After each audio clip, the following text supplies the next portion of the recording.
Hello and welcome to Jharkhand live private classes. जैसा कि आपको मालूम है कि 7 to 10th जेपीएससी मेंस की तिथि जो है वो 11 मार्च से घोषित कर दी गई है और क्योंकि थोड़ा समय हम लोग के पास है 10-15 दिन का जो भी, तो उसमें इस प्लेटफॉर्म से कुछ टॉपिक्स का सब्जेक्ट का सिलेक्टेड टॉपिक जो है उसका डिस्कशन जो है वो प्रारंभ हो रहा है। और उसी कड़ी में आज जो डिस्कशन है वो पब्लिक एडमिनिस्ट्रेशन पे है। आप लोग को भली भांति मालूम होगा कि पब्लिक एडमिनिस्ट्रेशन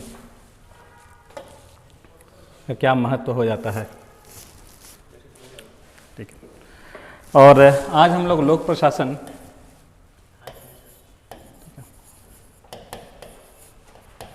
पब्लिक एडमिनिस्ट्रेशन यानी कि लोक प्रशासन पे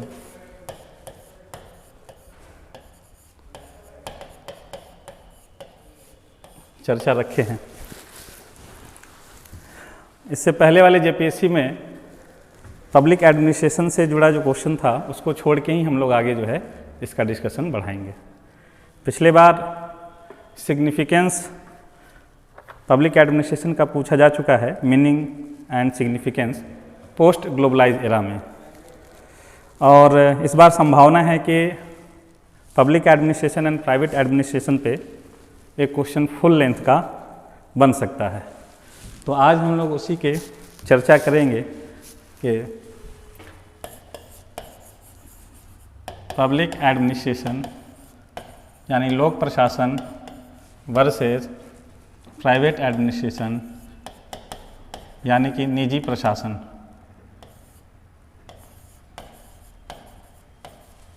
क्या है ये? अब तक तो आप लोग पढ़ चुके होंगे कि लोक प्रशासन क्या है, पब्लिक एडमिनिस्ट्रेशन क्या है। तो बस थोड़ा सा इंट्रो के साथ ही हम लोग इस टॉपिक पे आगे बढ़ते हैं। सबसे पहले हम लोग जानेंगे कि एडमिनिस्ट्रेशन कहते किसे हैं, उसके बाद आगे बढ़ेंगे कि public administration and private administration क्या है। तो पब्लिक एडमिनिस्ट्रेशन पे आप लोग देखिएगा जैसे ही कि यह जो टर्म है एडमिनिस्ट्रेशन,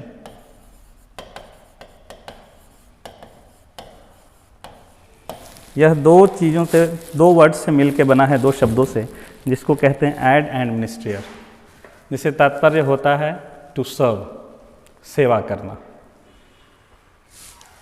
अब सेवा करने से तात्पर्य यहाँ पे क्या है कि किसके द्वारा सेवा किया जाए। ठीक है, यह बताता है कि यह निजी प्रशासन है या लोक प्रशासन है। जैसे सरकार के द्वारा अगर सेवा किया जाता है तो हम लोग उसको बोलते हैं पब्लिक एडमिनिस्ट्रेशन। ठीक है, और वही एडमिनिस्ट्रेशन अगर कोई निजी के द्वारा किया जाता है, बिजनेस एंटरप्राइज के द्वारा किया जाता है, तो हम लोग उसको कहते हैं निजी प्रशासन। ये तो हो गया शाब्दिक अर्थ, लिटरल मीनिंग। एडमिनिस्ट्रेशन से तात्पर्य क्या है, एडमिनिस्ट्रेशन होता क्या है।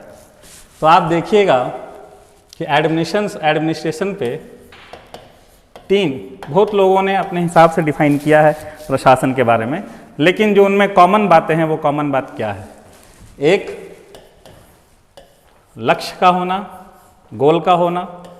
दूसरा, ठीक है, ह्यूमन रिसोर्स का होना, मानव संसाधन का होना। तीसरा जो है लक्ष्य की प्राप्ति का होना। अब ये क्या है? यहाँ पे कॉमन एफर्ट हो जाएगा। देखो, एडमिनिस्ट्रेशन से तात्पर्य यह से होता है कि एक लक्ष्य की प्राप्ति के लिए सामूहिक मानव प्रयास, कोई भी लक्ष्य हो एडमिनिस्ट्रेशन का। मान लो कि एडमिनिस्ट्रेशन, अगर पब्लिक एडमिनिस्ट्रेशन है, सरकार के द्वारा कोई एडमिनिस्ट्रेशन किया जा रहा है और सरकार यह लक्ष्य रखती है कि हमको भाई गरीबी उन्मूलन करना है। ठीक है, पॉवर्टी इरेडिकेशन का लक्ष्य रख लिया गया, तो गोल तो समझ में आ गया हमारा एडमिनिस्ट्रेशन में कि क्या है, गरीबी उन्मूलन।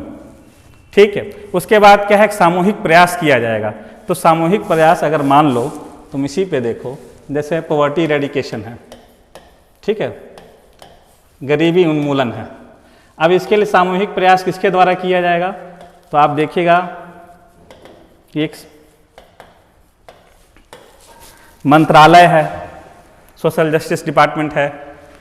तो किसी भी लक्ष्य की प्राप्ति के लिए सबसे पहला क्या होता है कि मानव संसाधन का होना। हमने लक्ष्य रख दिया भाई गरीबी उन्मूलन हमको करना है, तब कौन करेगा, ठीक है। तो उन लोग के लिए कलेक्टिव एफर्ट होता है, कुछ लोग मिलते हैं जो सरकार के द्वारा नियुक्त किए जाते हैं, अगर सरकार यह गोल रखती है तो सामूहिक हुआ मानव प्रयास, ठीक है। उसमें आप देखोगे क्या होता है, एक सेंट्रल मिनिस्टर का रोल होता है, उसके बाद आप देखोगे स्टेट का मिनिस्ट्री का रोल होता है। ये यहाँ पे देखो जैसे ये सेंट्रल गवर्नमेंट का रोल हुआ, उसके बाद फिर यहाँ स्टेट गवर्नमेंट का भी रोल हुआ, उसके बाद तुम देखोगे जिला एडमिनिस्ट्रेशन का भी रोल हो जाता है। अब आप देखिए यहाँ 3 कड़ी मिल गई है, केंद्र सरकार है, राज्य सरकार है और जिला कलेक्टर जो है, और उससे नीचे भी आ जाता है कि पंचायती राज पे, ठीक। अब यहाँ पे आप देखिएगा यह प्रयास जो है गरीबी उन्मूलन का, ये किनके द्वारा किया जा रहा है, सेंट्रल से लेके पंचायती राज तक। तो एडमिनिस्ट्रेशन में क्या देखा कि एक प्रयास किया जा रहा है, किनके द्वारा, इतने ह्यूमन रिसोर्स हैं, सेंट्रल का अलग ह्यूमन रिसोर्स मानव संसाधन है, राज्य का अलग मानव संसाधन है, जिला का अलग मानव संसाधन है, और ग्रासरूट लेवल पे पंचायत का अपना मानव संसाधन है। तो एडमिनिस्ट्रेशन में पहला हुआ लक्ष्य, दूसरा हुआ एक कलेक्टिव एफर्ट, किसके द्वारा, मानव संसाधन के द्वारा। किसके लिए, तो किसके लिए भाई, कि गरीबी को हटाना है, इसके लिए किया जा रहा है। क्या, अटेनमेंट ऑफ गोल, लक्ष्य प्राप्ति के लिए। ये नहीं कि भाई आ गया और हम लोग जैसे तैसे चल रहे हैं, वो नहीं। हालांकि सरकारी विभाग में जाइएगा, होता यही है कि लक्ष्य है, मानव संसाधन है, लेकिन लक्ष्य की प्राप्ति की तरफ जो है लोग कम ध्यान देते हैं। अब नक्सल समस्या है जैसे झारखंड में, क्या आपको नहीं लगता कि नक्सल समस्या जो है वो अगर केंद्र सरकार और राज्य सरकार चाह ले तो 3 साल में खत्म कर दे? लेकिन नहीं, क्यों? क्योंकि अटेनमेंट ऑफ गोल, लक्ष्य की प्राप्ति का मामला जो है यहाँ पे सरकारी विभाग में डिले किया जाता है, ठीक है। लेकिन उस तरफ हम लोग को नहीं जाना। हमारी चर्चा यह है कि एडमिनिस्ट्रेशन से तात्पर्य यह है कि आप एक लक्ष्य बनाइएगा, उस लक्ष्य को प्राप्त करने के लिए एक मानव संसाधन होगा और मानव संसाधन उस लक्ष्य की प्राप्ति के लिए आगे बढ़ेगा किसी भी एडमिनिस्ट्रेशन से। अब सपोज दैट जियो है, जियो टारगेट अपना सेट कर दिया कि भाई गांव-गांव में जो है हमारा टावर बैठेगा, गांव-गांव में हमारा जो है पहुंच जाएगा। अब देखो कैसे मैनेज किया उसमें, जियो फाइबर का भी देख ही रहे होगे, सब सस्ता इंस्टॉलमेंट हो रहा है, तो उसका भी एक ह्यूमन रिसोर्स है, उसका भी रीजनल मैनेजर होता है, जोनल मैनेजर होता है, डिस्ट्रिक्ट में भी है अपना उसका, तो ह्यूमन रिसोर्स वहाँ भी लगा हुआ है टॉप टू बॉटम। कोई भी एडमिनिस्ट्रेशन हो, किसी भी एडमिनिस्ट्रेशन में सबसे कॉमन चीज़ ये जरूर होता है कि पहले वो लक्ष्य बनाएंगे और उस लक्ष्य की प्राप्ति के लिए। इसीलिए एडमिनिस्ट्रेशन का डिफिनेशन अगर किया जाए, हमारे हिसाब से अगर एडमिनिस्ट्रेशन कहा जाए तो एडमिनिस्ट्रेशन से तात्पर्य यह है कि collective effort of human resources to achieve their common goal, यानी मानव संसाधन का सामूहिक प्रयास, किसको, अपने सामूहिक लक्ष्य की प्राप्ति के लिए, ठीक है। अब वो अगर सरकार के द्वारा किया जाता है तो उसको हम लोग बोलते हैं पब्लिक एडमिनिस्ट्रेशन, अगर वो निजी संस्थान के द्वारा, किसी प्राइवेट इंटरप्राइज के द्वारा किया जा रहा है तो उसको हम लोग बोलते हैं प्राइवेट एडमिनिस्ट्रेशन, ठीक है। यहां तक क्लियर है कि public administration and private administration कहते किसे हैं, और जो प्रीफिक्स जो लगता है जो आगे में वो बताता है कि सरकार द्वारा किया गया तो ये कहा गया कि सरकारी प्रशासन है, और निजी संस्थान के द्वारा किया गया तो निजी संस्थान प्रशासन है। यहाँ तक क्लियर हुआ। प्रश्न जो आना है वह प्रश्न या तो इन दोनों के बीच का संबंध पूछ सकता है, तो जहाँ भी संबंध पूछा जाए कि relation between public and private administration, तो इसका स्कोप बड़ा हो जाता है। जहाँ भी अगर आपसे रिलेशन पूछा जाए पब्लिक एंड प्राइवेट एडमिनिस्ट्रेशन का, तो स्कोप बड़ा हो जाता है। अगर डिफरेंस पूछा गया तो हम लोग डिफरेंस बताएंगे, उन दोनों के बीच का अंतर अगर पूछा गया तो अंतर बताएंगे, अगर दोनों में समानता पूछा गया तो समानता बताएंगे, ठीक है। लेकिन जैसे ही उसमें संबंध पूछ दिया गया तो हम लोग को अब दोनों डील करना होगा, उन दोनों के बीच की समानता भी बतानी होगी और उन दोनों के बीच का भेद भी बताना होगा। तो उन दोनों कड़ी को जो है आज हम लोग इस क्लास पे कोशिश करेंगे कि जल्दी से उसका डिस्कशन हम लोग कर लें। ओके, चलिए सबसे पहले हम लोग चर्चा करते हैं सिमिलैरिटीज पे, ठीक है। दोनों के बीच में समानता की चर्चा आज अभी हम लोग करते हैं। यह हुआ सिमिलैरिटीज।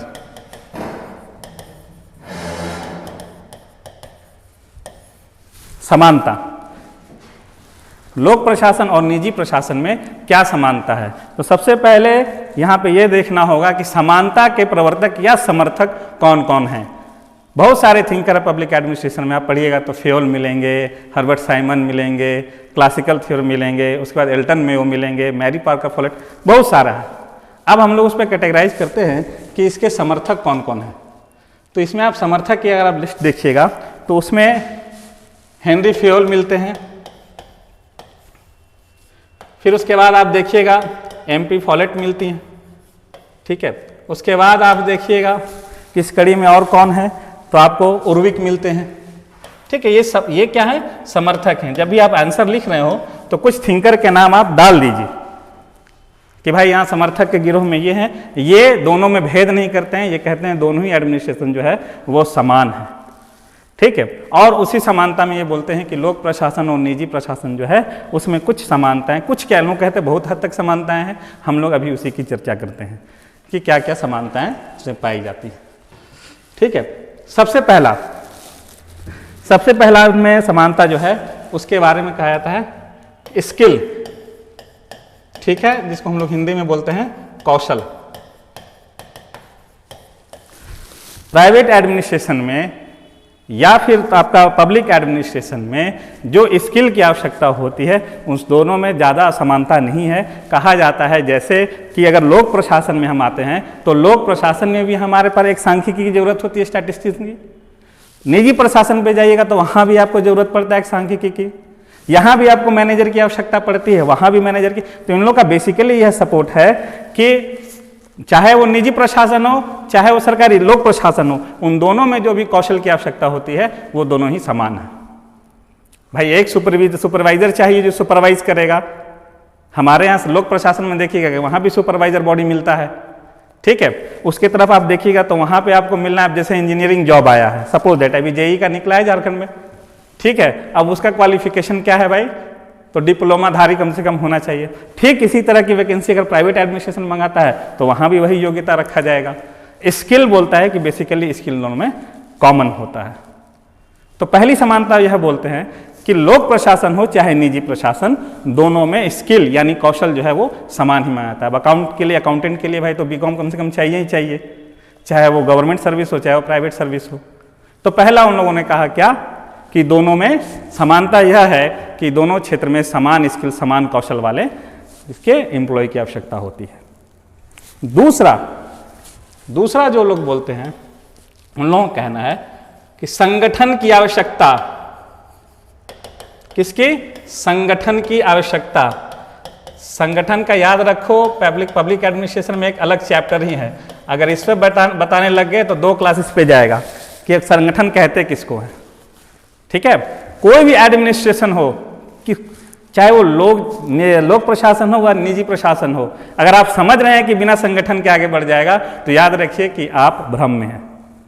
किसी भी ऑर्गेनाइजेशन को चलाने के लिए या किसी भी एडमिनिस्ट्रेशन को रन करने के लिए एक संगठन की आवश्यकता होती है। चाहे आप छोटा सा छोटा काम क्यों ना करें, आपको एक संगठन बनाना ही पड़ता है। अब आप मोहल्ले में जाके देख सकते हैं कि अगर मोहल्ले में अगर पंचायत बनी है, छोटा सा ही पंचायत है, तो आप देखिएगा कि पंचायत का एक क्या होगा, सदर होगा, प्रेसिडेंट आपको मिलेगा, उसके बाद एक खजांची भी मिलेगा, उसके बाद आपको इसमें चेयरमैन भी मिलेगा, उसके बाद उसका कार्यकर्ता भी मिलेगा। चाहे वो लोक प्रशासन हो चाहे वो निजी प्रशासन हो, उसके लिए संगठन की आवश्यकता होती ही होती है।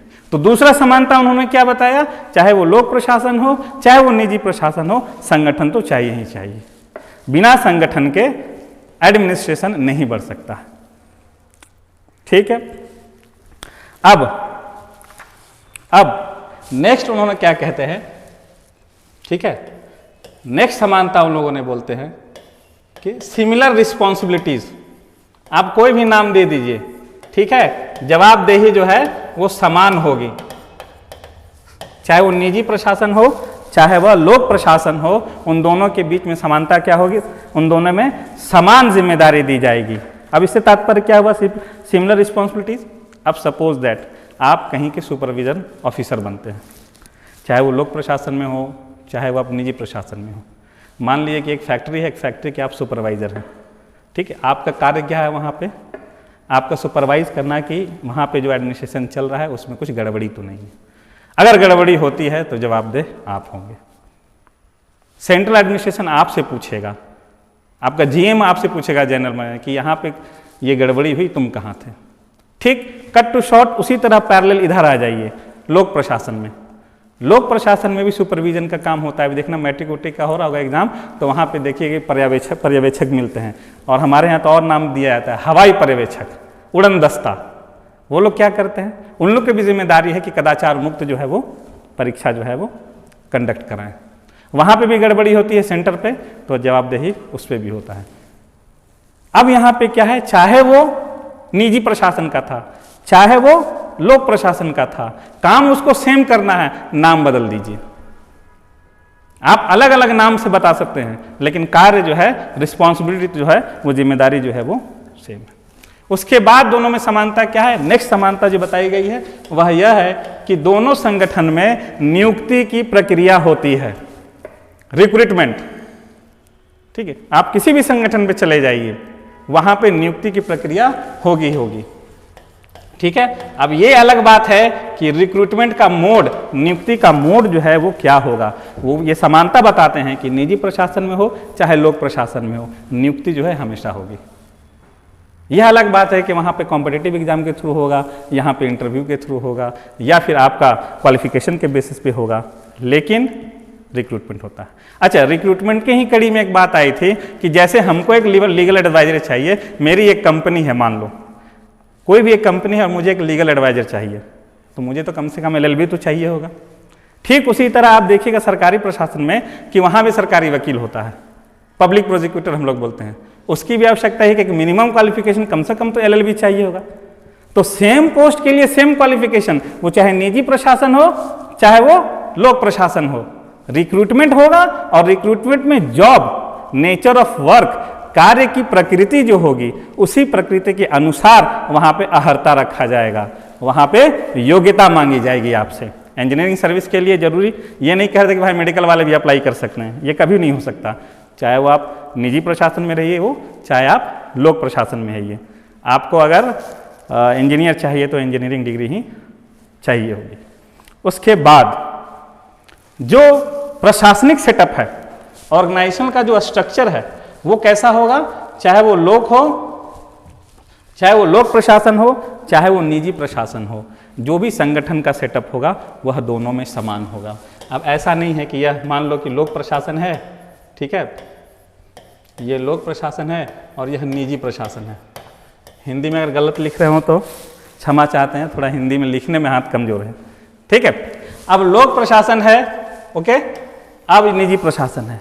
इसका संगठन का स्ट्रक्चर देगा, एक हेड हो सकता है, एक से ज्यादा हेड हो, 2 हेड हो, 3 हेड हो, ठीक है, लेकिन हेड जब भी होगा वो उसका जो क्या होगा, नंबर ऑफ हेड जो होंगे वो कम होंगे, लिमिटेड होंगे। उसके बाद आप देखिएगा, उसके बाद आप क्या देखिएगा,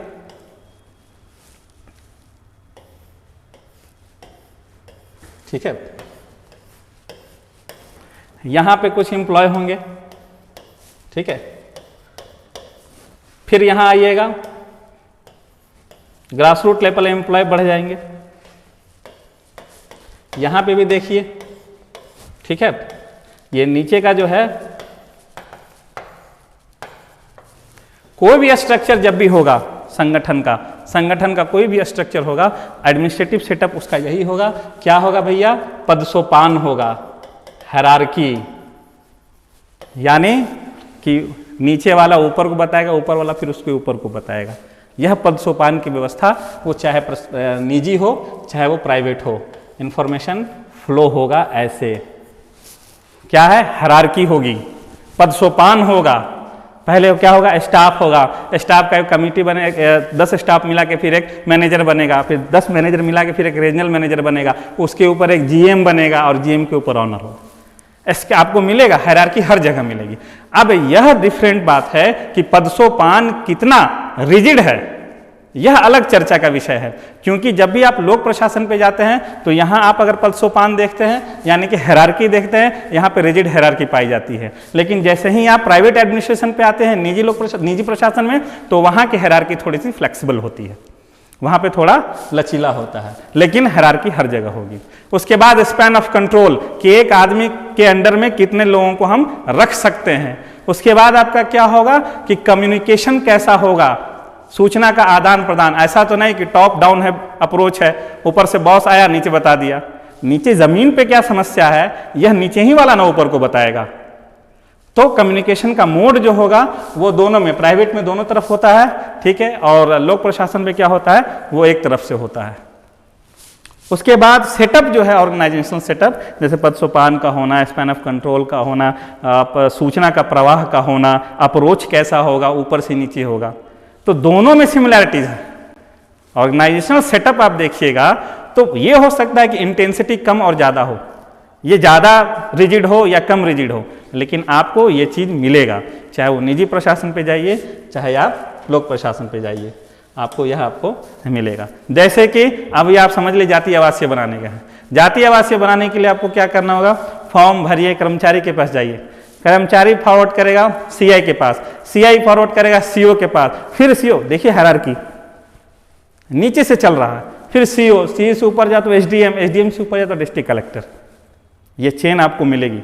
उसी तरह से निजी प्रशासन पे है, जियो का बुकिंग करा लिए तो पहले कॉल वाला लेगा, उसके बाद फिर उसके बाद जो आपका हटाना है स्टाफ आएगा, लगवा लिए, अभी हम डिस इंस्टॉल कराना है, सपोज दैट कि हम जियो फाइबर लगा लिए और मेरा सर्विस सही नहीं है, तो उसके लिए फिर क्या होगा, एक आएगा ऑब्जर्वेशन करेगा, फिर ये रिपोर्ट करेगा, वो फिर उसको रिपोर्ट करेगा, तब जाके आपको यहाँ भी हायरार्की मिलता है। तो पद सोपान आपका जो है दोनों जगह मिलेगा। तो इस स्ट्रक्चर जो है, एडमिनिस्ट्रेटिव स्ट्रक्चर जो है वो चाहे निजी प्रशासन हो चाहे लोक प्रशासन, दोनों में होगा।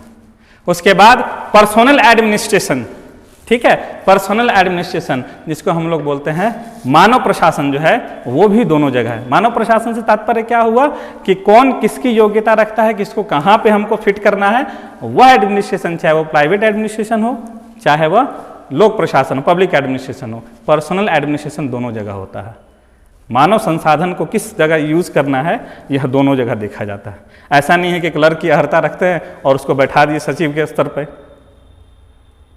दोनों जगह देखा जाता है।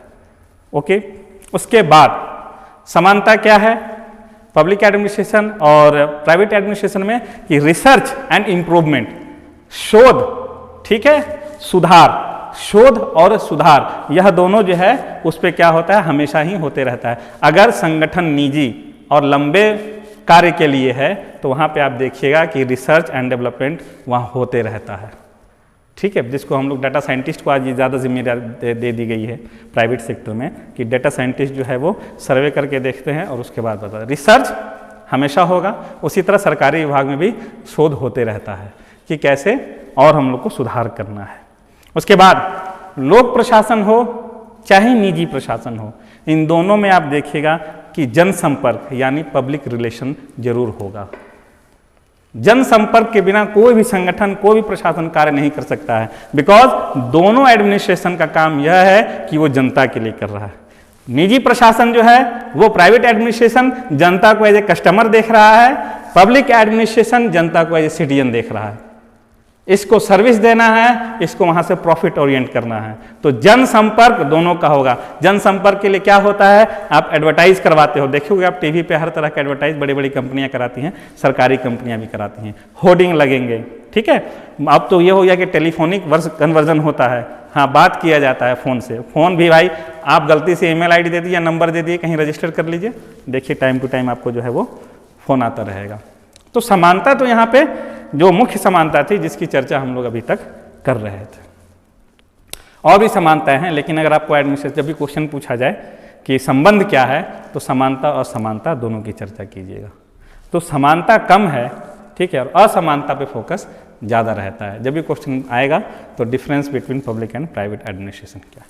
उसके बाद क्वेश्चन यह भी बनता है कि लिबरलाइजेशन के बाद या फिर ग्लोबलाइजेशन के बाद इन दोनों एडमिनिस्ट्रेशन में क्या प्रभाव पड़ा, या फिर यह भी क्वेश्चन बनता है कि इंफॉर्मेशन एंड टेक्नोलॉजी, ठीक है, उसके आने के बाद इन पर क्या प्रभाव पड़ा। तो इन सारे को आज हम लोग समेटेंगे एक छोटे से क्लास पे, ताकि आपको मेंस में जो है वो ज़्यादा से ज़्यादा लाभ मिल सके। अब हम लोग जो चर्चा करने जा रहे हैं वह चर्चा जो है वह चर्चा क्या है, डिफरेंसेस के बीच में है। differences between public administration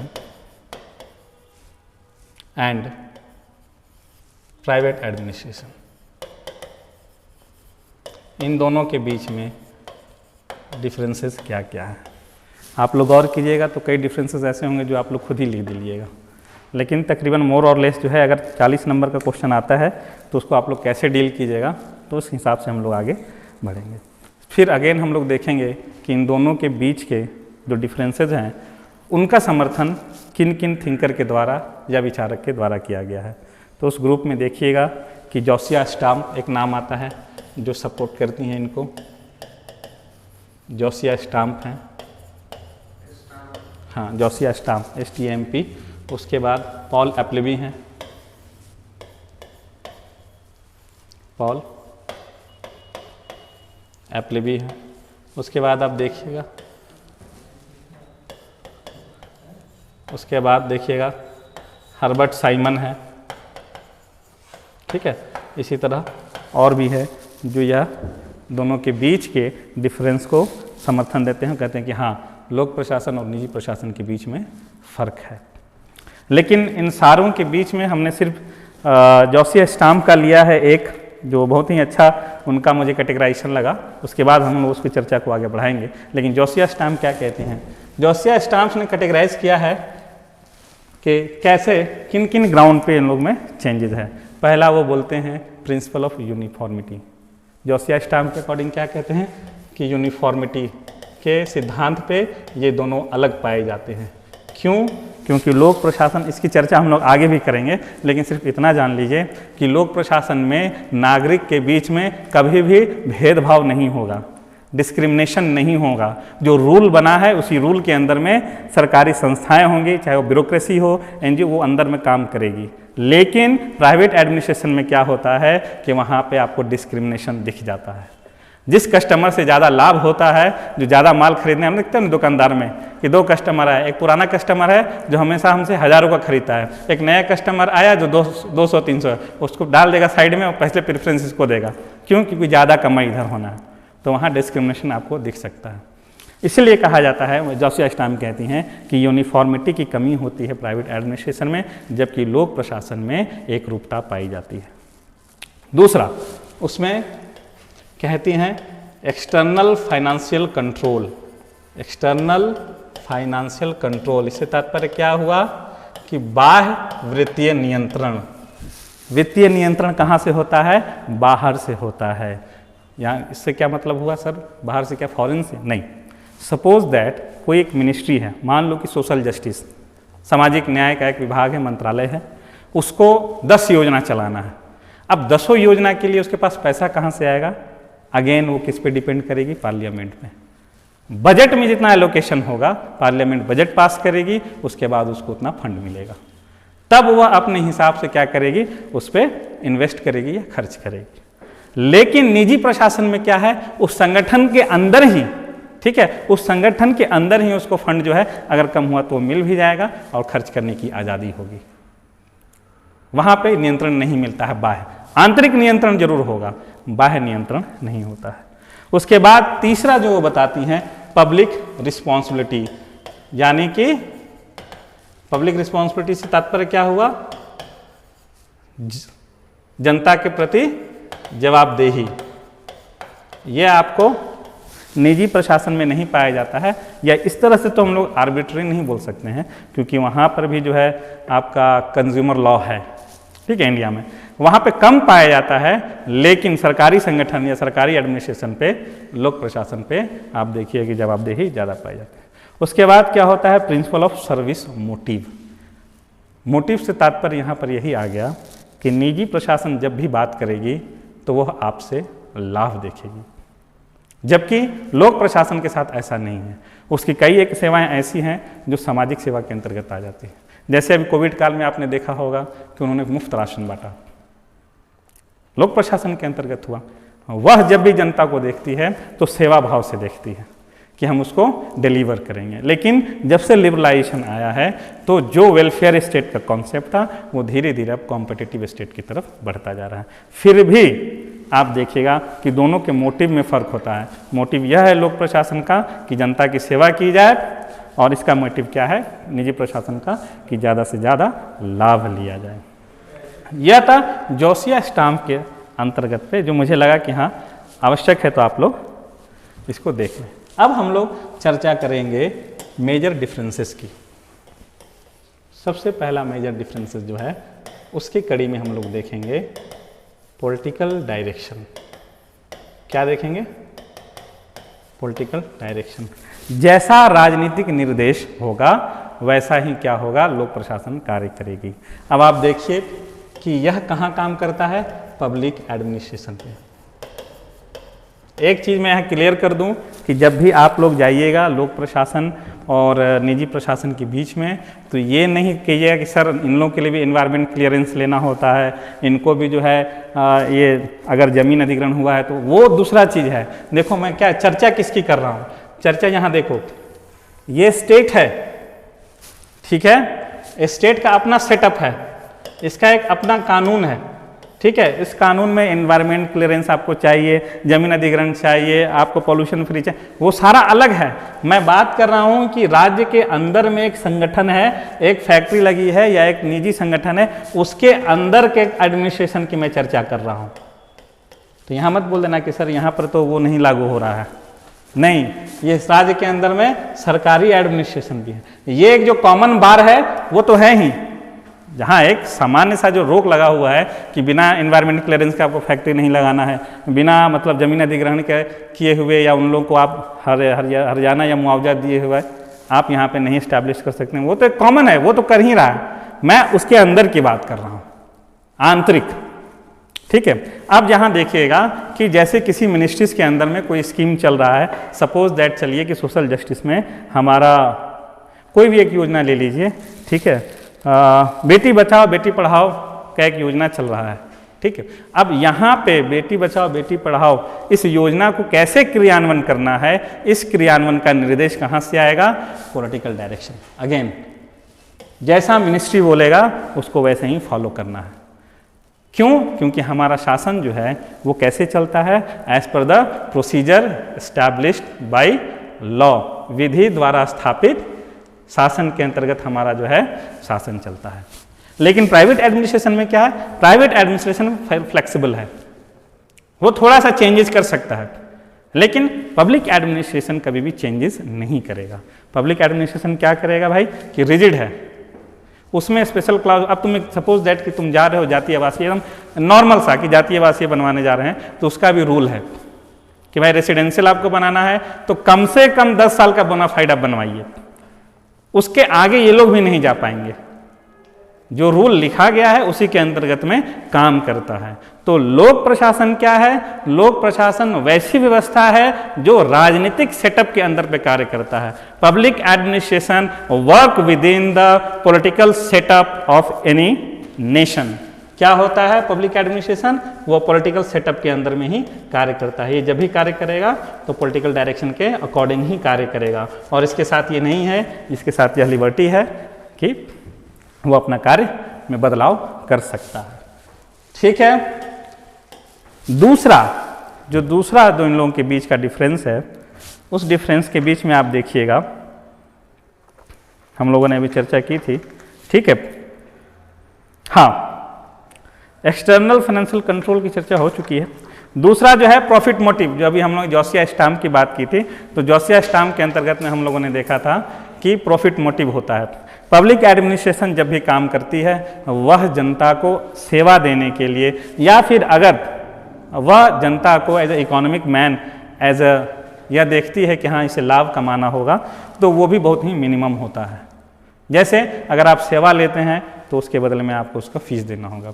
community hall book किए हैं सरकारी सामुदायिक भवन शादी ब्याह के लिए, तो भी बहुत कम नॉमिनल रेट में होगा। लेकिन वैसे ही अगर आप जाते हैं प्राइवेट हॉल बुक करने तो 1 लाख 1.5 लाख से ऊपर ही आपको मिलेगा। फर्क क्या पता चला?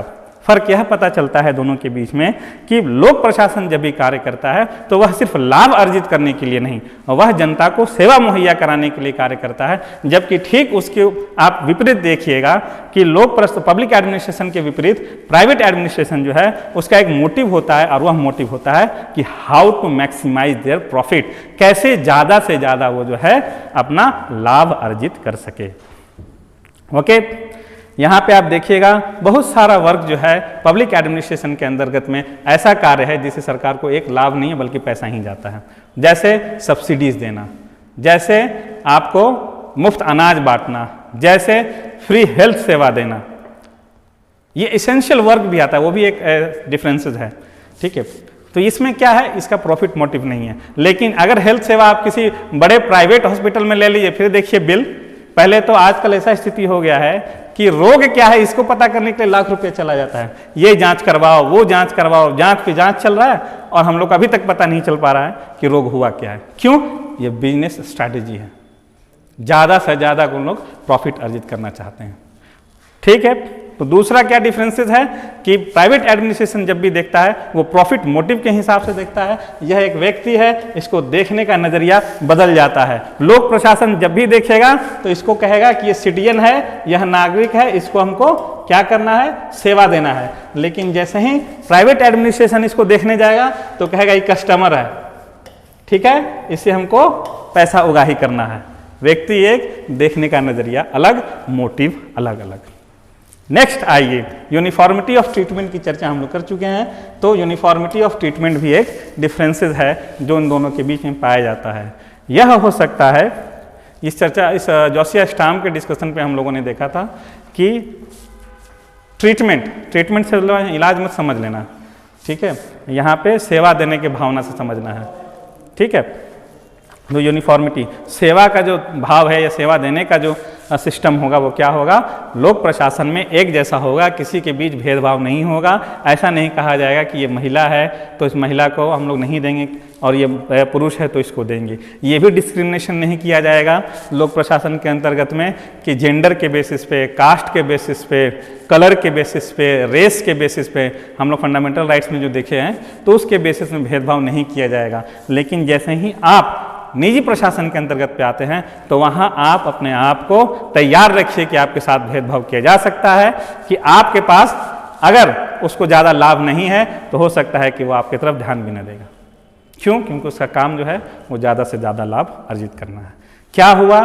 ट्रीटमेंट में बदलाव। निजी प्रशासन में यह होता है कि जो बड़े आदमी हैं भैया उनके लिए है निजी प्रशासन, और जो गरीब है बस बाहर से ही रहे, उसको से ध्यान उसके ऊपर कम दिया या फिर उसके ऊपर चेंजेस आ जाएगा। नेक्स्ट क्या है? Legal framework and procedure. ठीक है, ये क्या होता है? विधि सम्मत कार्य, जो हम लोगों ने देखा, विधि सम्मत कार्य।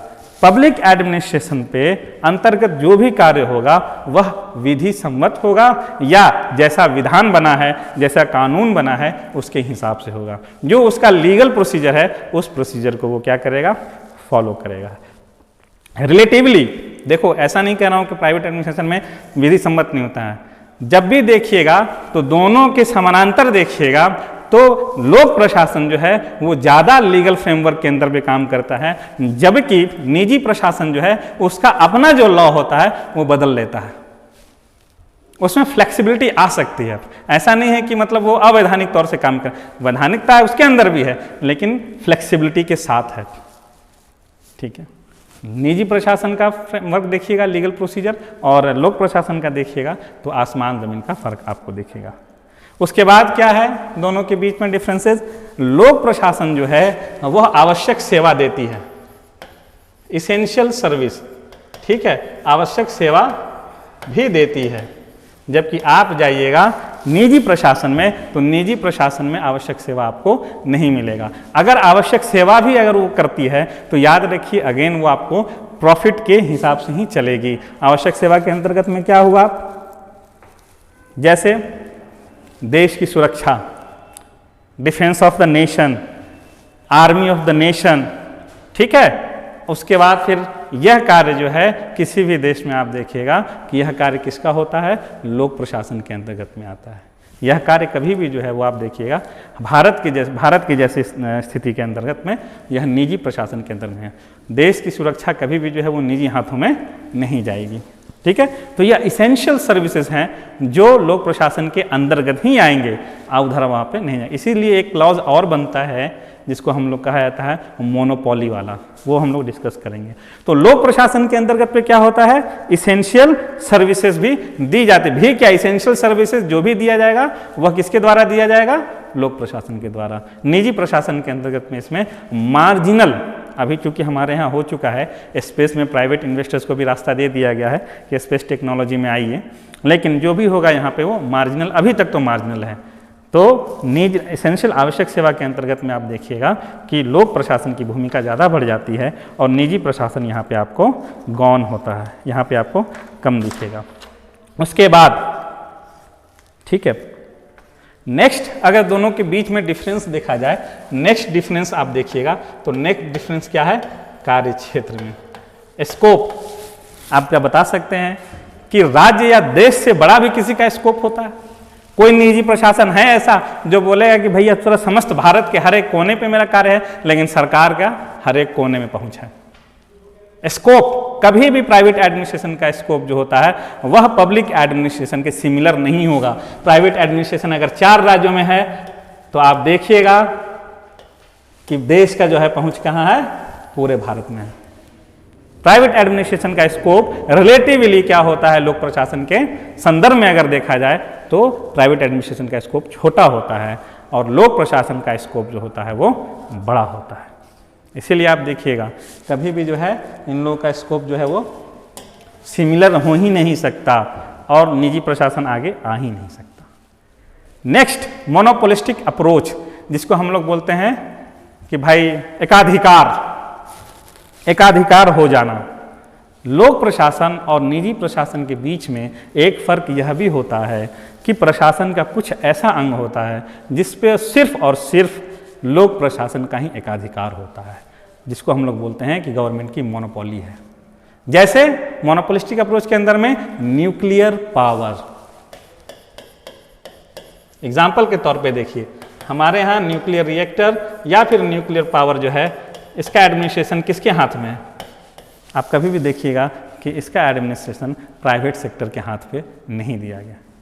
उसी तरह और भी इसेंशियल एरियाज हैं जहाँ पे सिर्फ और सिर्फ लोक प्रशासन ही कार्य कर सकती है। जैसे हमने बताया डिफेंस के मामले में हो, आर्मी के मामले में हो, ठीक है। इसी तरह आप देखिएगा कि न्यूक्लियर सेक्टर के मामले में हो, और भी कई सूचनाएं, गुप्त सूचनाएं, सेक्रेसी है, उसमें जब भी काम होगा वो कौन करेगा? लोक प्रशासन ही करेगा, उसका एकाधिकार है।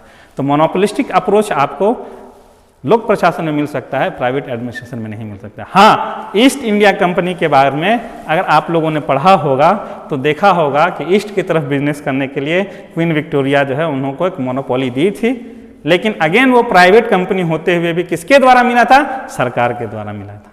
सरकार यानी लोक प्रशासन चाहे तो किसी कंपनी को किसी विशेष क्षेत्र में एकाधिकार दे सकती है, अगर वहां पर लोकतंत्र नहीं है तब। मोनोपोलिस्टिक अप्रोच जब भी एग्जिस्ट करेगा किसी भी प्राइवेट सेक्टर के लिए तो याद रखिएगा वहां पे डेमोक्रेसी नहीं होगी। जहां डेमोक्रेसी है तो प्राइवेट सेक्टर को मोनोपोली नहीं दिया जाएगा, वहां मोनोपोली जिसको भी रहेगा वो किसके ऊपर रहेगा? लोक प्रशासन के ऊपर। क्लियर है? नेक्स्ट आते हैं हम लोग, वो है पब्लिक रिस्पॉन्सिबिलिटी। क्या है वो? पब्लिक रिस्पॉन्सिबिलिटी, जवाबदेही, ठीक है, जनता के प्रति जवाबदेही। इसका तात्पर्य यह कदापि नहीं है कि निजी प्रशासन को जनता के प्रति उत्तरदायी नहीं माना जाता, होता है वो भी उत्तरदायी, लेकिन वहीं तक जहां तक उसका लिमिटेशन है। सपोज दैट कई सा बैंक फ्रॉड अभी आप लोगों ने देखा, ठीक है। अब बैंक फ्रॉड में पैसा तो गया जनता का, उसका क्या हुआ? भाग गया, केसेस चल रहे हैं, लेकिन कभी भी लोक प्रशासन अगर घाटे का सौदा करते तो भागेगी कभी नहीं। भाग सकती है सरकार, बदल सकती है सरकार, भागेगा नहीं, और जनता का जो मुआवजा होगा वो भी दिया जाएगा। लेकिन उस संदर्भ की चर्चा हम लोग कहीं और करेंगे। चर्चा यहाँ पर यह है कि लोक प्रशासन के अंतर्गत में पब्लिक रिस्पॉन्सिबिलिटी का एक क्लॉज होता है। देखो, काम तो करते हैं ब्यूरोक्रेट्स, ठीक है, और वो भी करते हैं मिनिस्टर के अंदर में, कोई मिनिस्ट्री के अंतर्गत में ही हम लोग काम कर रहे हैं, लेकिन अल्टीमेटली जवाबदेह उसको किसके ऊपर होना है? जनता के प्रति। ये है मिनिस्टर, ठीक है। ये है क्या? पॉलिटिकल मास्टर, ठीक है। ये कौन है? पॉलिटिकल मास्टर है। ये कौन है? ब्यूरोक्रेट्स हैं, ठीक है। ये क्या है? ये परमानेंट वाला पार्टी है, इसको हिलना ही नहीं है। ट्रांसफर हो सकता है, पोस्ट नहीं हटेगा, ठीक है। तो जनता के प्रति जवाबदेही है इसकी, पॉलिटिकल मास्टर्स की, और पॉलिटिकल मास्टर काम करवाता है ब्यूरोक्रेट्स के द्वारा। तो आप देखिएगा कि लोक प्रशासन के अंतर्गत में इसकी जवाबदेही हो जाती है जनता के प्रति, लेकिन माध्यम होता है यह मंत्री, या फिर बीच में आ जाता है पॉलिटिकल मास्टर, मिनिस्टर्स। लोक प्रशासन के अंतर्गत में प्रशासन की जिम्मेदारी किसके अंतर्गत में होती है? किसके तरफ होती है? जनता के प्रति। वह किसके द्वारा? मिनिस्टर के द्वारा, क्योंकि 5 साल बाद इलेक्शन होना है, वो भी जवाबदेही देखिए, उसकी सीट बदल जाएगी। लेकिन प्राइवेट एडमिनिस्ट्रेशन में इस तरह की रिस्पॉन्सिबिलिटीज आपको नहीं देखने को मिलेगी। प्राइवेट एडमिनिस्ट्रेशन में जनता के प्रति जवाबदेही, हाँ, सेवा के प्रति जवाबदेही वो मिलेगा। अगर जैसे हम भाई एक कोई मैगी बेच रहे हैं, नूडल्स बेच रहे हैं, तो वो एज पर द लॉ है, वो मेरी जिम्मेदारी है। निजी प्रशासन के अंतर्गत में ये जिम्मेदारी तो है, ठीक है, लेकिन आप टारगेट फिक्स कर दे रहे हैं कि नहीं आपको इतना लाख आदमी को देना ही देना, ये उसके ऊपर जिम्मेदारी नहीं है। लेकिन आप अगर मिड डे मील की जिम्मेदारी किसी को दिए हैं सरकारी स्कूल में और कहते हैं कि भाई डेली भोजन देना है, तो यह उसकी जिम्मेदारी है कि डेली भोजन दे, ठीक है। तो पब्लिक रिस्पॉन्सिबिलिटी से तात्पर्य क्या हुआ कि लोक प्रशासन के अंतर्गत जो भी कार्य होता है वह जनता के प्रति क्या होती है? जवाबदेही होती है। उसके बाद नेक्स्ट सबसे बड़ा, जिसको हम लोग बोलते हैं फाइनेंशियल कंट्रोल, वित्तीय नियंत्रण।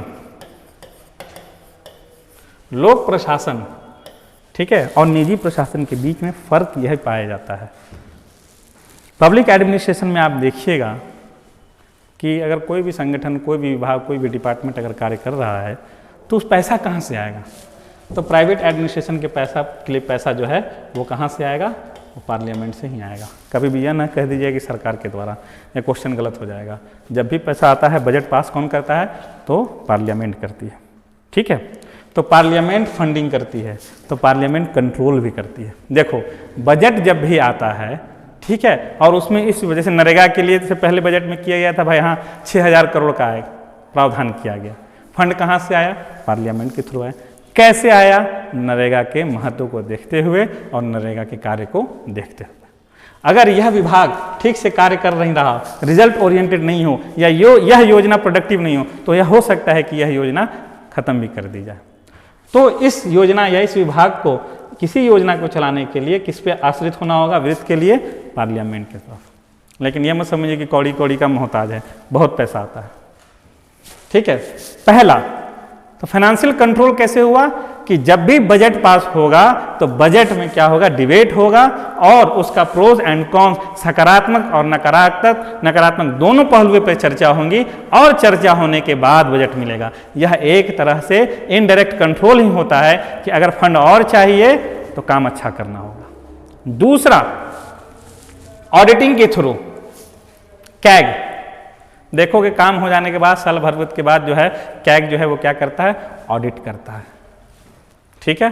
तो एक कंट्रोल किसका? ये भी डर बना हुआ होता है अप्रत्यक्ष रूप से। कैग के ही रिपोर्ट में देखो 2G स्कैम भी हो गया और सरकार भी गिर गई। तो कैग को हल्के में नहीं लेना है, ठीक है। हिंदी वाले भी जानते हैं, महालेखा परीक्षक जो उनको बोलते हैं, हाँ, महालेखा नियंत्रक जो है, ठीक है।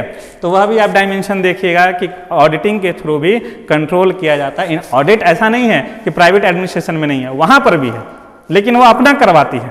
यहाँ पे क्या है? संगठन यह है, ऑडिटिंग करने के लिए एक दूसरा एजेंसी है, मान लो कि यह कैग है, यह ऑडिटिंग करेगा। फाइनेंशियल कंट्रोल अगेन कहाँ हुआ? वो अपने से नहीं कर पा रहा है, ये कुछ नहीं कर पा रहा है, इसके ऊपर पैसा ये देगा, कंट्रोल यह रखेगा। तो आप देखिएगा कि फाइनेंशियल कंट्रोल जो है पब्लिक एडमिनिस्ट्रेशन पे, वो जब भी होता है वो एक्सटर्नल होता है, या तो पार्लियामेंट के थ्रू, उसको फंडिंग के थ्रू। अच्छा, यहाँ पर भी नहीं है कि कैग जो है, कैग रिपोर्ट देता है राष्ट्रपति को, और राष्ट्रपति जो है उसको क्या करता है? अगेन पार्लियामेंट भेज देती है, ठीक है। अच्छा, पार्लियामेंट में यहाँ क्या होता है कि फिर PAC बनता है, कमिटी, और फिर वो कमेटी जांच करती है कैग की रिपोर्ट को। तो इतना सारा तो कंट्रोल है लोक प्रशासन में, ठीक है, और उसके बाद जो है वो काम होता है। जबकि निजी प्रशासन में इतना झंझट नहीं है, वहाँ पे 1-2 ऑडिटिंग होता है, मॉनिटरिंग ही वहाँ स्ट्रांग है। फिर भी फाइनेंशियल कंट्रोल के बारे में जब बात हुई तो दोनों के बीच में फ़र्क यह पाया गया कि लोक प्रशासन में फाइनेंशियल वित्तीय नियंत्रण जो है वो बाह्य होता है, जबकि निजी प्रशासन में आप देखिएगा कि उनका वित्तीय नियंत्रण आंतरिक ही होता है। ठीक, उसके बाद कोई भी हो, ठीक है, आप कितना भी प्राइवेटाइजेशन को बढ़ावा दे दें, है कि नहीं, पूरा देश अभी जैसे इकोनॉमी सर्वे जो भी रिसेंट आया है उसमें प्राइवेटाइजेशन को बढ़ावा देने की बात की गई है। इसी कड़ी में उन्होंने एयर इंडिया को भी डिसइन्वेस्ट कर दिया है, पूरी तरह से प्राइवेटाइज कर दिया है। तो प्राइवेटाइजेशन कितना भी हो जाए, कितना भी आप प्राइवेट एडमिनिस्ट्रेशन पे आ जाइए, लेकिन हमेशा डेवलपिंग कंट्रीज हो चाहे डेवलप्ड कंट्रीज हो, वहाँ पे लोक प्रशासन की आवश्यकता हमेशा होती है। और लोक प्रशासन हमेशा कौन सा कार्य करता है? सोशल नीड, सामाजिक आवश्यकता वाली कार्य करती है। जैसे हम लोगों ने बताया था कि सामाजिक आवश्यकता में क्या हुआ, भोजन देना, सिक्योरिटी देना, आवास देना, शौचालय देना, इस तरह का काम जो है वो कौन करती है? राज्य सरकार के द्वारा, राज्य सरकार करती है या केंद्र सरकार करती है या फिर पंचायती राज। हमारे यहाँ जो सेटअप है ये अगेन सब क्या है? लोक प्रशासन के ही अंग हैं। लेकिन प्राइवेट एडमिनिस्ट्रेशन में ये सब जिम्मेदारी नहीं लिया है। शौचालय बनाएंगे लेकिन हमको फायदा चाहिए, भोजन बांटेंगे लेकिन उसमें हमको भी फायदा चाहिए। जब तक प्रॉफिट मोटिव पूरा नहीं होगा प्राइवेट एडमिनिस्ट्रेशन सोशल नीड आगे नहीं बढ़ाते हैं।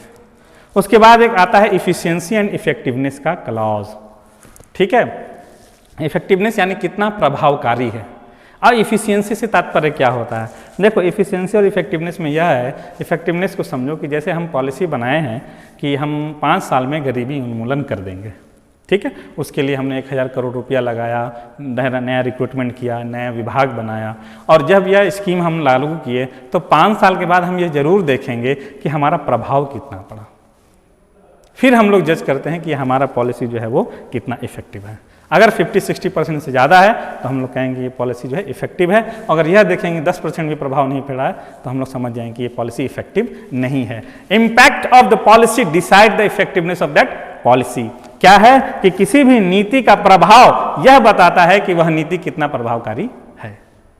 इसलिए तरह इफिशियंसी को जब देखोगे तो इफिशियंसी पे यह आता है कॉस्ट बेनिफिट एनालिसिस, ठीक है। कितना पैसा लगा रहे हैं, 1 रुपया लगा रहे हैं तो 3 रुपया कमा रहे हैं कि नहीं कमा रहे हैं, ये हमेशा दिमाग किसका होता है? बिजनेस एडमिनिस्ट्रेशन का होता है। लेकिन सरकार के द्वारा क्या होती है, कई एक सेवाएं ऐसी दी जाती हैं जो क्या होता है, कॉस्ट ज़्यादा लग रहा है, ठीक है, और इनकम कम हो रहा है। मिसाल के तौर पे आप देखिए, किसी भी सरकारी अस्पताल पे आप जाते हैं और अगर कैंसर का इलाज चल रहा है, कैंसर के इलाज का कॉस्ट तकरीबन 5 लाख है, लेकिन सरकार आपसे क्या ले रही है? मात्र 1.5 लाख रुपया ले रही है।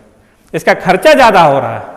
तो इफिशियंसी की क्लाउज पे आप जाइएगा तो रिलेटिवली आप जब भी कंपेयर कीजिएगा तो प्राइवेट एडमिनिस्ट्रेशन से निजी प्रशासन में इफिशियंसी आपको कम दिखती है। लेकिन वहीं इफेक्टिवनेस पे आप जाइएगा तो निजी प्रशासन से ज़्यादा प्रभावकारी कौन होता है? लोक प्रशासन होता है, ठीक है। अब पब्लिक एडमिनिस्ट्रेशन के अंतर्गत में आप याद रखिएगा एक क्लाउज होता है जिसको हम लोग बोलते हैं पब्लिक क्रिटिसिज्म। क्या बोलते हैं? Public criticism. लोक प्रशासन में ये भर भर के मिलता है, जिसको हम लोग आज के दिन देसी भाषा में गाली बोलते हैं, ठीक है। सरकार को खूब गाली मिलती है, जिला प्रशासन खूब गाली मिलता है, ठीक है। काम अच्छा कीजिएगा तो आपको सही भी किया जाएगा, अप्रिशिएट भी किया जाएगा, और काम आपका सही नहीं है तो आपको क्रिटिसाइज भी किया जाएगा। जबकि निजी प्रशासन के साथ ऐसा नहीं है, ठीक है। तो यह कुछ मेजर डिफरेंसेस थे जो हम लोगों ने चर्चा की। अब हम लोग रुकेंगे कहाँ, कंक्लूड कहाँ करेंगे जब आंसर की तरफ बढ़ेंगे? तो कंक्लूजन के पहले थोड़ा सा हम लोग देख लेते हैं कि ग्लोबलाइजेशन का इम्पैक्ट हम लोग पे निजी प्रशासन पे क्या पड़ा था। देखो, ग्लोबलाइजेशन का तात्पर्य तो सब जानते हो, उसको भी डिफाइन करने की आवश्यकता नहीं है। वह इकोनॉमी पॉलिसी है, उसको आप जानते हैं कि वर्ल्ड बिकम फ्लैट। अब 2 देशों के बीच में दूरी कम है, यहाँ का लोग वहाँ जाके मार्केटिंग कर सकता है या फिर मार्केट बना सकता है, वहाँ का कंट्री यहाँ पे आके मार्केट, वो अलग चीज़ है। इम्पैक्ट एडमिनिस्ट्रेशन पे क्या हुआ? तो हम लोगों ने देखा कि निजी प्रशासन और लोक प्रशासन के बीच का एक हाइब्रिड मॉडल आया, जिस मॉडल को हम लोग बोलते हैं PPP मॉडल, ठीक है। इसको हम लोग क्या बोलते हैं? हाइब्रिड, ठीक। हाइब्रिड एडमिनिस्ट्रेशन, ये किसका गिफ्ट है? हाइब्रिड एडमिनिस्ट्रेशन आप लोग पढ़े होंगे मेंटलिप का साइंस में भी आप लोग जाके पढ़े होंगे कि बीटी ब्रिंजल हो गया, या फिर अभी आप लोग और भी हाइब्रिड जानेंगे कि हाइब्रिड क्या। एडमिनिस्ट्रेशन के दो रूप हैं, एक लोक प्रशासन और एक निजी प्रशासन। इन दोनों ने मिल के एक नया प्रशासन बनाया जिसको हम लोग बोलते हैं पब्लिक प्राइवेट पार्टनरशिप। तो हिंदी में क्या बोलेंगे? हिंदी में क्या बोलेंगे? लोक निजी पार्टनरशिप को हम लोग जो भी साझेदारी जो भी है आप लोग देख लीजिएगा, लेकिन इसको बोलते हैं हाँ पब्लिक प्राइवेट पार्टनरशिप। अब ये किसका देन है? ये ग्लोबलाइजेशन का ही देन है। ठीक है, ये यूरोपियन कंसेप्ट है जो इंडिया ने अडॉप्ट किया था, पब्लिक प्राइवेट पार्टनरशिप। सॉरी, ठीक है। हाँ, इम्पैक्ट ऑफ ग्लोबलाइजेशन में आप देखिएगा कि एक नया मॉडल आता है और उस मॉडल को हम लोग बोलते हैं हाइब्रिड मॉडल, जिसके अंतर्गत में क्या होता है? Public private participation. ठीक है, पब्लिक प्राइवेट पार्टिसिपेशन के अंदर पे यह कार्य होती है, इसको हम लोग बोलते हैं हाइब्रिड मॉडल। उसके बाद हम लोग ने क्या देखा कि एडमिनिस्ट्रेशन का गोल, लक्ष्य जो है वह कैसे एक कंट्री से दूसरे कंट्री को इन्फ्लुएंस करता है, एक देश से दूसरे देश को कैसे वह क्या करता है? प्रभावित करता है। याद रखिए, आज हमारा जो फूड सिक्योरिटी एक्ट है 2013, वो एक्चुअली जो है वो लैटिन अमेरिकन कॉन्सेप्ट है, जहां पे जीरो हंगर स्कीम चला था, जहां पे जीरो हंगर स्कीम चला था। ठीक है, यह किसका कॉन्सेप्ट है? जीरो हंगर स्कीम, यह लैटिन अमेरिकन कॉन्सेप्ट है। इसी के बेसिस पे हम लोगों ने क्या चलाया? यह टेक्निक हम लोग कहाँ से लाए? जब हम लोगों ने कंपैरेटिव स्टडी किया, जब हम लोग ग्लोबलाइजेशन के एरा पे गए, फिर हम लोगों ने देखा क्या क्या कि अच्छा उस देश में इस तरह से लागू किया गया तो हमारे यहाँ भी यह लागू किया जा सकता है, और उसी पे हम लोगों ने फूड सिक्योरिटी एक्ट लाया। ठीक है, उसी पे हम लोगों ने क्या किया? फूड सिक्योरिटी एक्ट जो है बनाया। ठीक है, इस पे क्वेश्चन आ भी चुका है।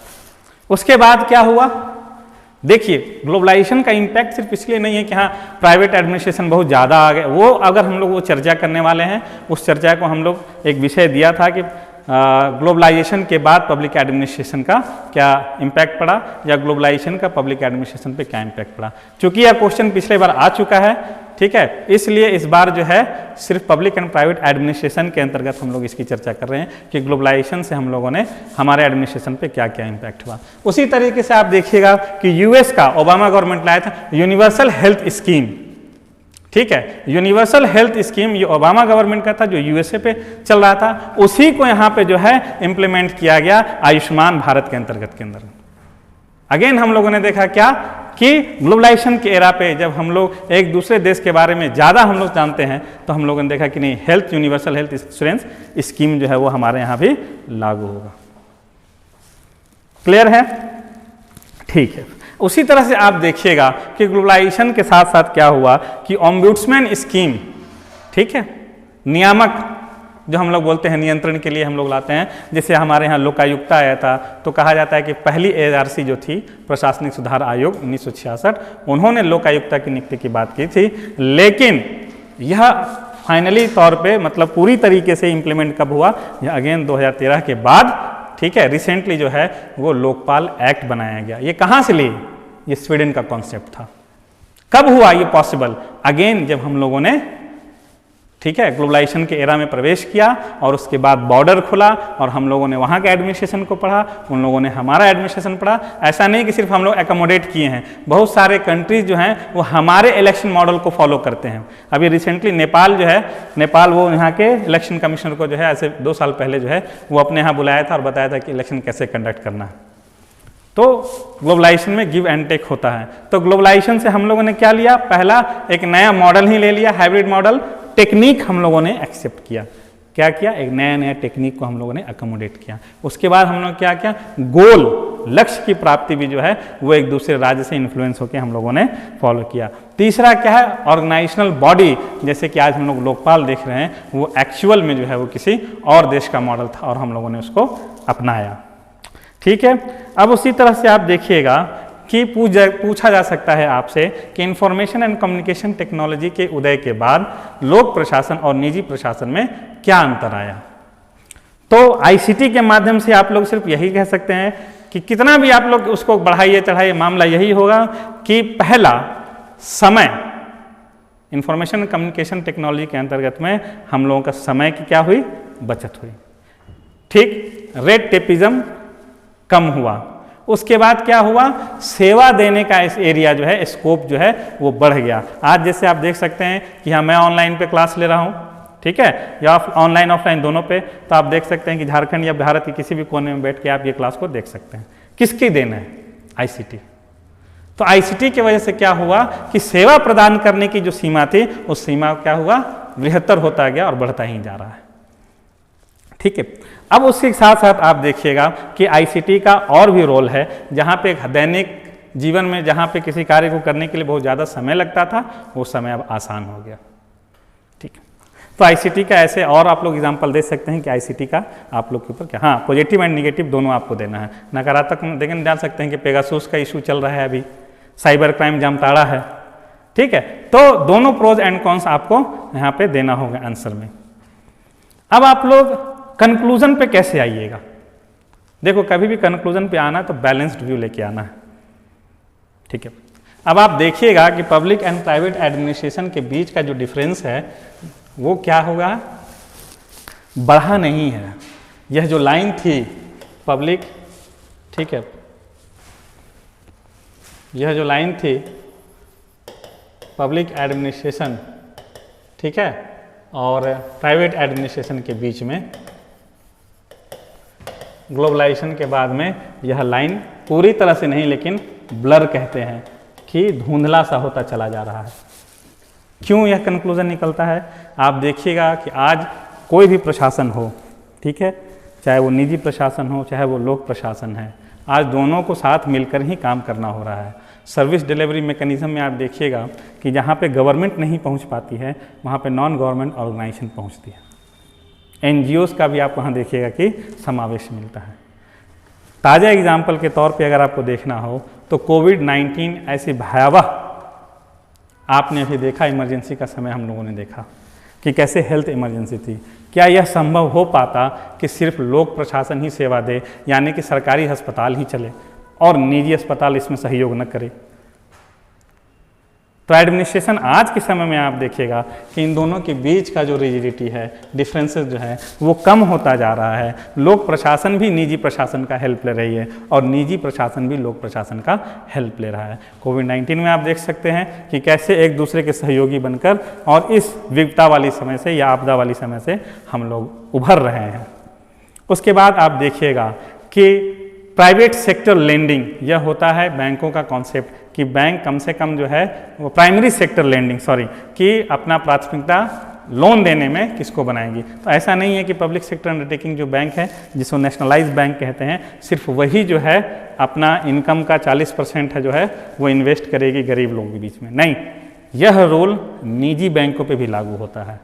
तो प्राइमरी लेंडिंग सेक्टर जो है कि यह जो है यह योजना निजी प्रशासन के अंतर्गत में भी आते हैं, वो भी राज्य के लिए ही हेल्प कर रहा है।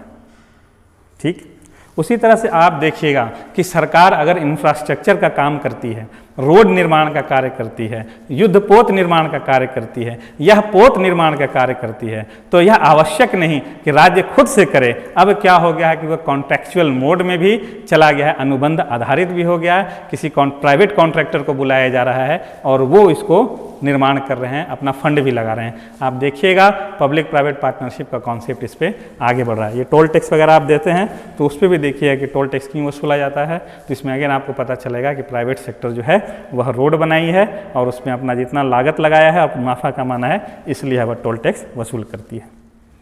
तो आप अगर चाहिएगा कभी भी कि लोक प्रशासन और निजी प्रशासन को पूरी तरह से सेपरेट करना, तो लिबरलाइजेशन एंड प्राइवेटाइजेशन के बाद यह संभव नहीं हो पाएगा। यह जरूर हो सकता है कि दोनों के बीच का जो है जो डिफरेंसेस जो है वो ब्लर हो चुका है। पहले ये थे, अब क्या हो गया है, दोनों में बहुत सारी चीज़ जो है वो समानता आते जा रही है। लोक प्रशासन से हम लोग भी सेवा ले रहे हैं और निजी प्रशासन से जो है वो भी लोक प्रशासन को सेवा दे रहा है। तो एक दूसरे के क्या हो गए हैं, कॉम्प्लीमेंट्री हो गए हैं, एक दूसरे के सहयोगी हो गए हैं। तो हम लोग अपना कंक्लूजन लाइन इसी पे दे सकते हैं कि आधुनिक युग में जहाँ पे ग्लोबलाइजेशन एंड लिबरलाइजेशन का इम्पैक्ट इतना हो चुका है कि इस संदर्भ में लोक प्रशासन और निजी प्रशासन एक दूसरे के सहयोगी के रूप में कार्य कर रहे हैं। अब नेक्स्ट टॉपिक की चर्चा हम लोग अगले क्लास पे करेंगे, जिस पे हम लोग डेवलपमेंट एडमिनिस्ट्रेशन की चर्चा हम लोग आगे करेंगे। यह एक इम्पॉर्टेंट टॉपिक है विकास प्रशासन का। ठीक है, मिलते हैं हम लोग तब तक नेक्स्ट क्लास में।